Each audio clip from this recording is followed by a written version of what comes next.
गुरुकुल के द्वारा जो विद्यार्थी पदस्थ हो जाते हैं, स्नातक भी हो जाते हैं, ऐसे में उनका जॉब अपॉर्चुनिटी की अपेक्षा देखी जाए तो कैंपस से काफी कम रहता है। कंपनियां कैंपस में ज्यादा पसंद करती हैं जॉब के लिए। ऐसे में आपका क्या प्रयास रहेगा कि उन्हें जॉब मिले?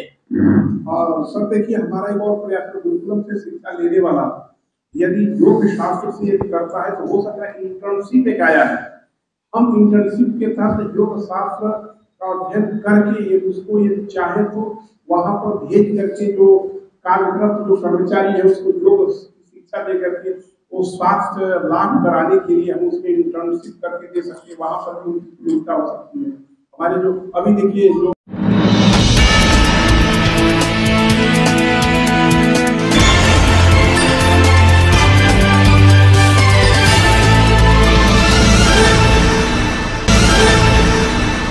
कालिदास संस्कृत विश्वविद्यालयाच्या त्रयोदश दीक्षांत समारंभ बुधवार दिनांक 16 एप्रिल 2025 रोजी सकाळी 11 वाजता कविकुलगुरू कालिदास संस्कृत विश्वविद्यालय रामटेक येथे आयोजित करण्यात आला आहे। महाराष्ट्राचे महामहिम राज्यपाल आणि विश्वविद्यालयाचे कुलपती माननीय श्री PC राधाकृष्णन हे दीक्षांत समारोहाचे अध्यक्षस्थान भूषवतील।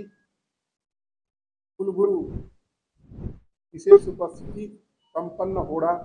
या समारोहाचे प्रमुख अतिथी या नात्याने प्रसिद्ध संस्कृत विद्वान, संस्कृत भारतीचे संस्थापक, संस्कृत संवर्धन प्रतिष्ठानाचे संस्थापक माननीय पद्मश्री श्री चमू कृष्ण शास्त्री, अध्यक्ष भारतीय भाषा समिति, उच्च शिक्षा विभाग, केंद्र भारत सरकार व विशिष्ट अतिथि महूर माननीय श्री चंद्रकांत दादा पाटिल, माननीय शिक्षण मंत्री उच्च व तंत्र शिक्षण महाराष्ट्र शासन हे सत्वाने उपस्थित राहतील।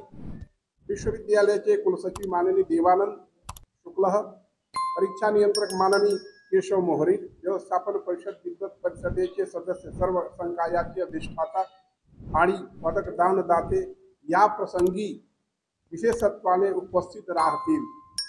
या दीक्षांत समारोहात 2023-24 मध्ये उत्तीर्ण झालेल्या विद्यार्थ्यांना पदवी प्रदान करण्यात येणार आहे। कुलगुरू दीक्षांत समारोहात 2756 पदव्युत्तर पदवी, 4228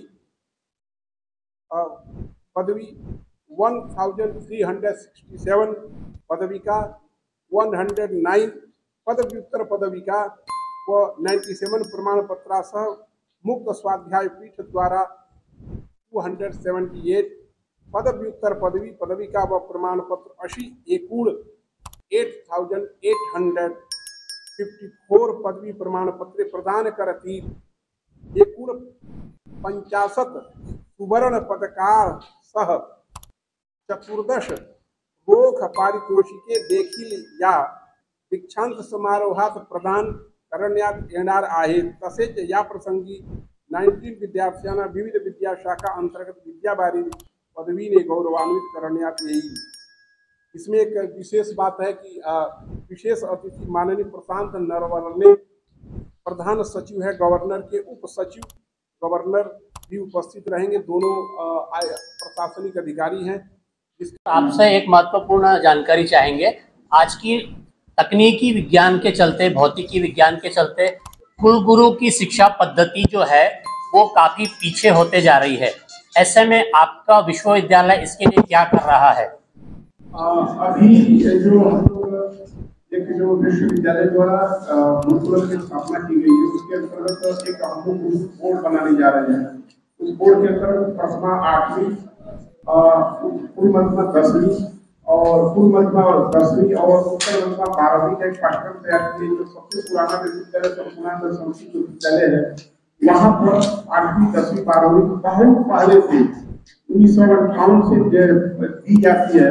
उस तरह से महाराष्ट्र में 50 से 60 जो वेद पाठशालाएं स्टडीज में, तो 60-70 वेद पाठशालाओं में किसी में 25, किसी में 30, किसी में 50 जो वेद पाठी है, वो वेद अध्ययन करने के बाद उनके पास डिग्री न होने के कारण समाज में उसका उपयोग नहीं कर पाते हैं।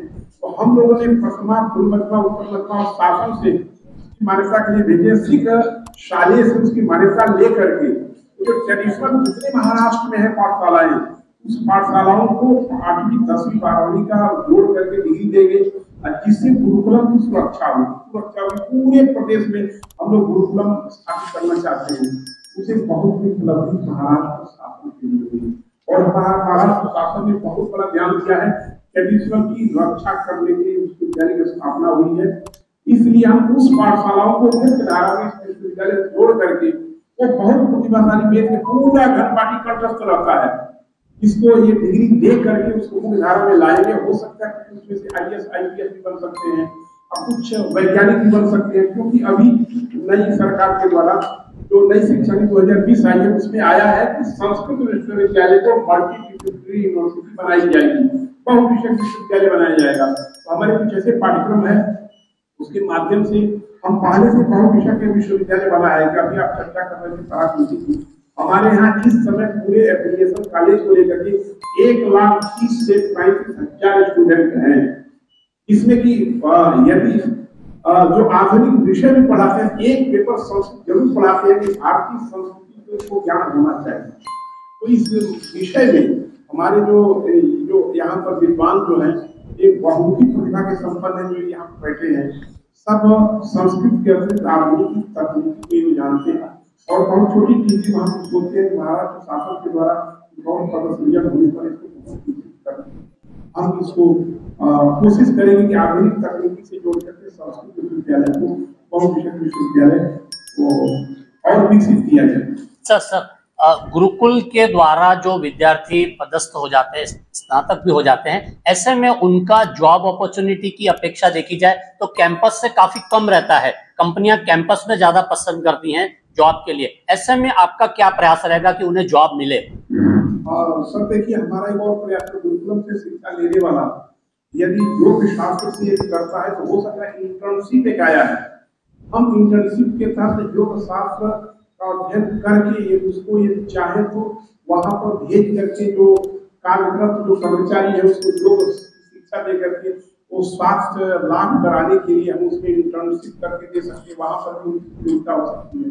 हमारे जो अभी देखिए जो योग के कुछ ऐसे आयुष के हम विषय रखे हैं, इसके द्वारा ये पैर में कटिया हो गई, कुछ हो गया, तो हमारे कई इलाज है विश्वविद्यालय में। कुछ योग के 2-3 प्रकल्प हैं जिसको लेकर हम प्राकृतिक इत्यादि करते हैं। तो इस तरह से हम उसको समाज में दे सकते हैं। जैसे ज्योतिष शास्त्र, आप ज्योतिष शास्त्र के प्रोफेसर हैं, आप भी हैं प्रोफेसर। ज्योतिष शास्त्र इस समय इतना आधुनिक हो गया है, अंतरिक्ष विज्ञान के लिए हमारा ज्योतिष शास्त्र अत्यंत उपयोगी है। इस तरह से करके समाज को एक नई दिशा प्रदान कर सकते हैं विश्वविद्यालय के द्वारा। भूगर्भ विज्ञान में, आकाश की मेघ वृष्टि विज्ञान में, ऐसे अनेक स्थानों पर हमारे छात्र जा रहे हैं। उस शास्त्र के माध्यम से उस शास्त्र के साथ संयुक्त रूप से कार्य करके और नई नई नौकरियां प्राप्त